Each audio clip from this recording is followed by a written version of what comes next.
This is the Pilbara region, a large, dry and sparsely populated area in the north of Western Australia, known for its ancient landscapes, extremely hot and arid climate, vast mineral deposits, particularly iron ore, and of course its Aboriginal people. However, the quest for mineral wealth and the preservation of Aboriginal culture have often collided, leading to significant tensions and disputes. Case in point, today's news: cultural losses key to $1.8 billion damages claim by Pilbara traditional owners.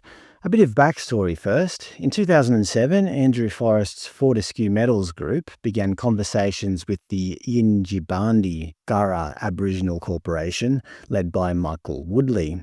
In 2010, a breakaway group known as Wirrlu-Murra Yindjibarndi Aboriginal Corporation was established in the small Pilbaran town of Roebourne.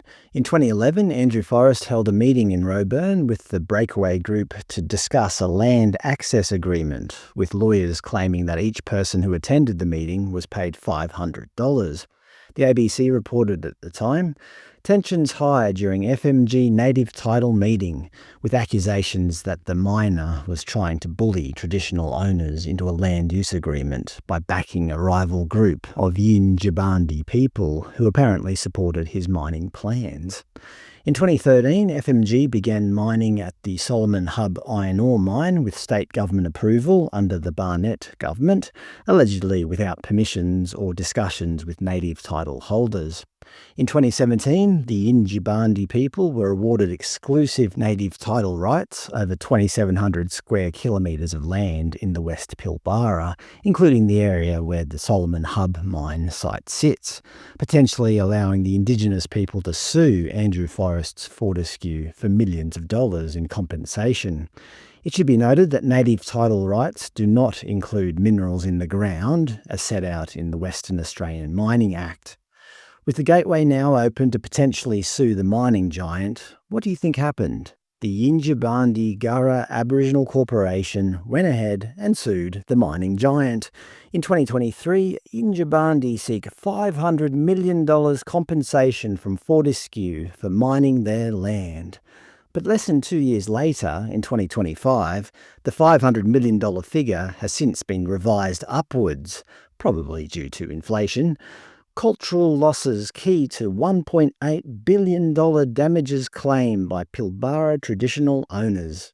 According to the ABC article, compensation has been requested for economic loss, cultural loss, specific destruction of sites, and the cost of providing psychological services to heal community trauma allegedly caused by FMG's social disruption.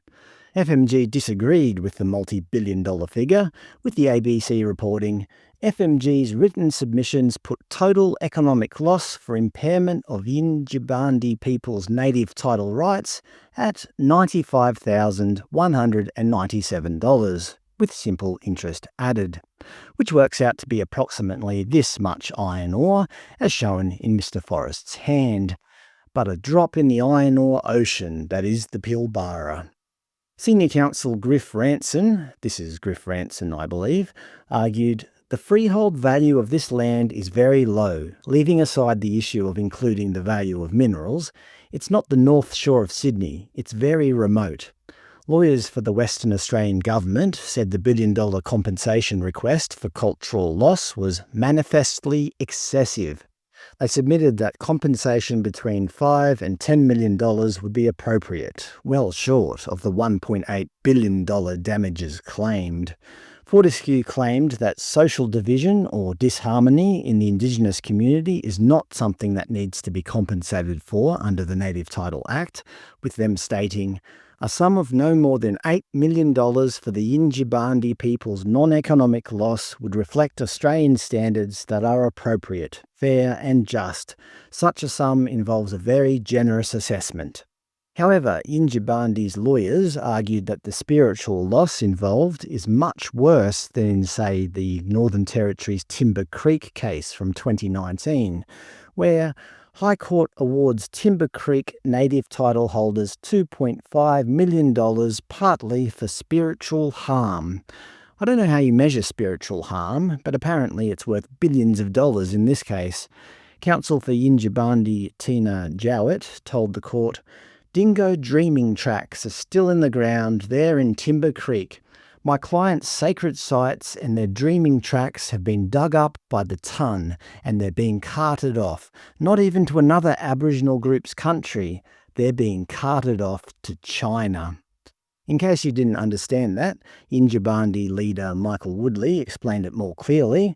The great creative spirit Ngurra gave Ngurra, humans, the huge responsibility of caring for the land.